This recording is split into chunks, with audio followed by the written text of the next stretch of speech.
আসসালামু আলাইকুম ওয়া রাহমাতুল্লাহি ওয়া বারাকাতুহু। আজ আমরা এই ভিডিওর মধ্যে আলোচনা করব ইসলামিক জ্ঞান অর্জন করা আমাদের জন্য কতটুকু জরুরি এবং ইসলামের এই জ্ঞান অর্জন করলে আল্লাহ তাআলা আমাদেরকে কতটা প্রতিদান দিয়ে থাকেন, এর ফজিলত কতটুকু। এই বিষয়ে ইনশাআল্লাহ কোরআন ও হাদিস থেকে আলোচনা করার চেষ্টা করব। এই জন্য ভিডিওটি শেষ পর্যন্ত দেখবেন, ইনশাআল্লাহ গুরুত্বপূর্ণ কিছু বিষয় সম্পর্কে অবগত হতে পারবেন। তো চলেন ভিডিওটি আমরা শুরু করি। মা আয়েশা সিদ্দিক রাদিয়াল্লাহু তাআলা আনহা থেকে একটি হাদিস বর্ণিত হয়েছে। মা আয়েশা রাদিয়াল্লাহু তাআলা আনহা বলেন, সামি'তু রাসূলুল্লাহি সাল্লাল্লাহু আলাইহি ওয়াসাল্লাম ইয়াকুল, আমি আল্লাহ রাসূলকে এই কথা বলতে শুনেছি, আন্নাল্লাহা আজ্জা ওয়া জাল্লা আওহা ইলাইয়া, মহান আল্লাহ পাক রব্বুল আলামিন আমার নিকটে ওহী প্রেরণ করেছেন, আন্নাহু মান সালাকা মাসলাকান ফি তলাবিল ইলমি সাহালতু লাহু তরিকাল জান্নাহ, যে ব্যক্তির ইলম অন্বেষণ করার জন্য, ইলম অর্জন করার জন্য কোনো রাস্তা অবলম্বন করবে, আল্লাহ পাক রব্বুল আলামিন তার জন্য জান্নাতের রাস্তাটা সহজ করে দেবেন। সুবহানাল্লাহ।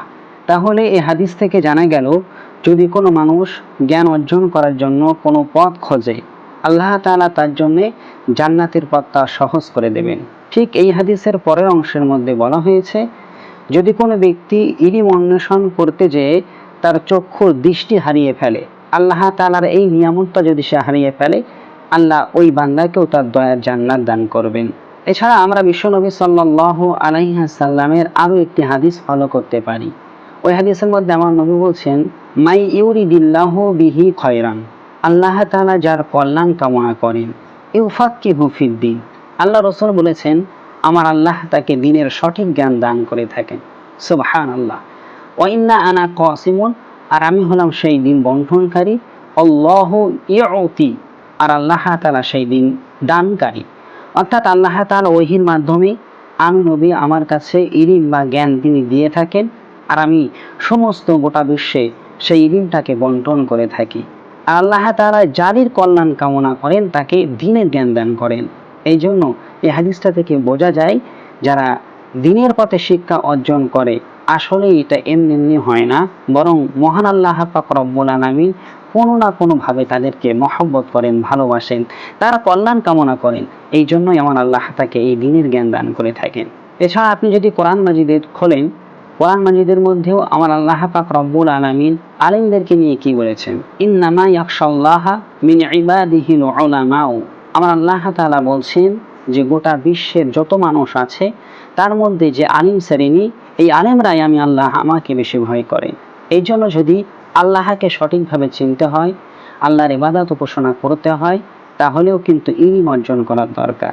আল্লাহ এই কথাটা কোরআন মাজিদের মধ্যে এমনি এমনি বলেননি যে আলেমরাই সবচাইতে বেশি আমি আল্লাহ আমাকে ভয় করে, কারণ তখনই তো আল্লাহর ভয়, আল্লাহর প্রতি মহব্বত আপনার মনে আসবে যখন আপনি ইলম অন্বেষণ করবেন।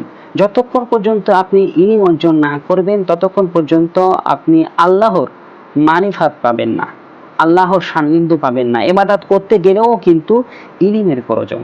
এই জন্য আমাদের সকলের উচিত আমরা যেন দ্বীনের জ্ঞান অর্জন করি, ইলম অর্জন করি, এটা আমাদের সকলের উচিত।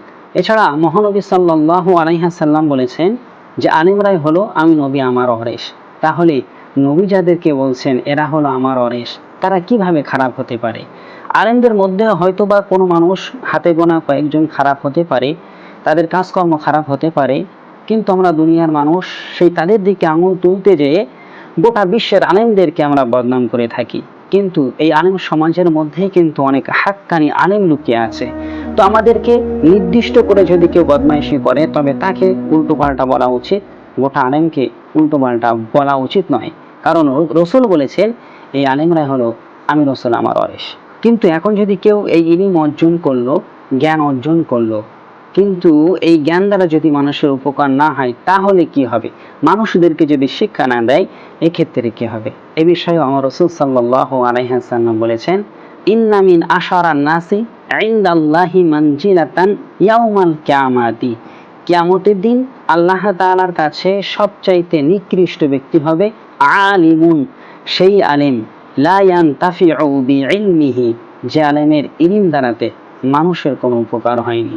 সে নিজে নিজে ইলম অর্জন করলো, অথচ তা দ্বারা মানুষদেরকে সুপথ দেখালো না, মানুষের কাছে কোরআন হাদিসের দাওয়াতগুলো সে পৌঁছে দিল না।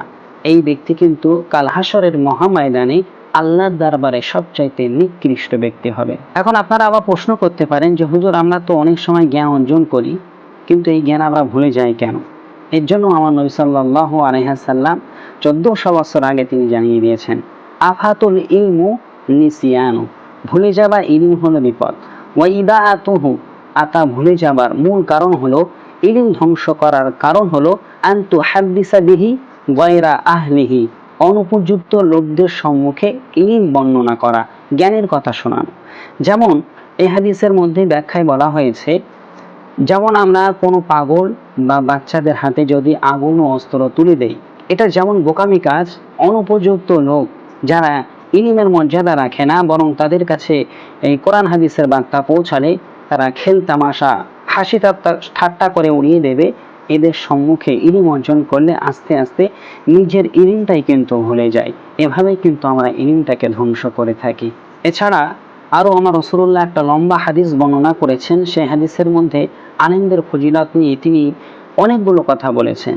যেমন এই দুনিয়ার বুকে যত পশু পাখি আছে, এমনকি গর্তের পিপিলিকারা পর্যন্ত আলেমদের জন্য আল্লাহ তাআলার কাছে দোয়া করে, ক্ষমা প্রার্থনা করে। সমুদ্রের মাছগুলো, সমুদ্রের সমস্ত প্রাণীগুলো আলেমদের জন্য প্রতিনিয়ত আল্লাহর কাছে দোয়া করে থাকে। আমার রাসূল আরও বলেছেন, আসমানে যে লক্ষ লক্ষ তারার মাঝে একটা জ্বলজ্বল করে যে চাঁদ, ঠিক একটা এলাকা বা একটা গ্রামের মধ্যে যদি একজন আলেম থাকে, সে লক্ষ লক্ষ মানুষের মধ্যে ওই চাঁদের সমান, সে কিন্তু জ্বলজ্বল করবে। আল্লাহ তাআলার কাছে তার অগণিত অসংখ্য ফজিলত রয়েছে। এই ফজিলতগুলো তখনই পাওয়া যায় যখন কেউ আল্লাহর রাস্তায় শিক্ষা করার জন্য চেষ্টা করে, ইলম অর্জন করে। এই জন্য আমি সকলের উদ্দেশ্য বলবো, আমাদের সাধ্য অনুযায়ী চেষ্টা করা দরকার, আমরা যেন দিনের পথে চলি, দিনের ইলম অর্জন করার চেষ্টা করি। এই দিনের ইলম অর্জন করলে কিন্তু আমরা ব্যর্থ হব না, বরং আমরা এই সকল ফজিলাতের অধিকারী হতে পারবো। এবং আপনি যতই আমল করেন না কেন, আপনি যদি ইলম অর্জন করার পরে আমল করেন, তাহলে সেই আমলটাই কিন্তু আল্লাহর দরবারে অতি দুরত গৃহীত হবে। এছাড়া হযরতে আব্দুল্লাহ ইবনে আব্বাস রাদিয়াল্লাহু তাআলা আনহু তিনিও একটা হাদিস বর্ণনা করেছেন, তাদারুসুল ইলমি সাআতান মিনাল লাইলি, তোমরা যদি রাতের কিছু সময় দিন ইসলাম সম্পর্কে আলোচনা করো, খয়রুন মিন ইহইয়াইহা, তবে সারা রাত জেগে ইবাদত উপাসনা করার থেকেও অধিক সওয়াব তোমাদের আমলনামার মধ্যে লিপিবদ্ধ করা হবে। এই হাদিস থেকেও কিন্তু ইলমের মর্যাদা বোঝা যায়।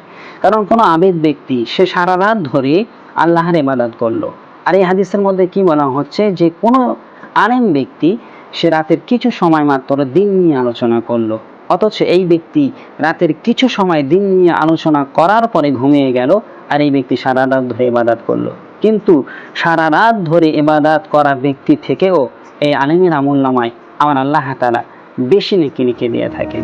তাহলে এই হাদিসগুলো থেকে পরিষ্কার হওয়া যায়, ইলম অর্জন করার ফজিলত, ইলম অর্জন করার মর্যাদা নিঃসন্দেহে আল্লাহ আর তার রাসূলের কাছে অতীব বেশি।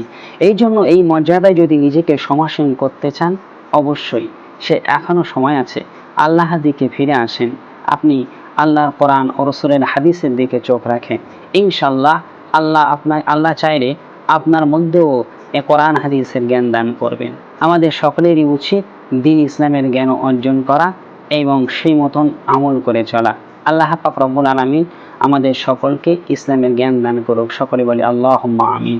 যদি ভিডিওটি ভালো লাগে, ভিডিওতে একটি লাইক দেবেন। চ্যানেলে যদি নতুন হয়ে থাকেন, অবশ্যই চ্যানেলটাকে সাবস্ক্রাইব করবেন। ইনশাআল্লাহ অন্য কোনো দিন আপনাদের সাথে আবার দেখা হবে। আল্লাহ হাফেজ।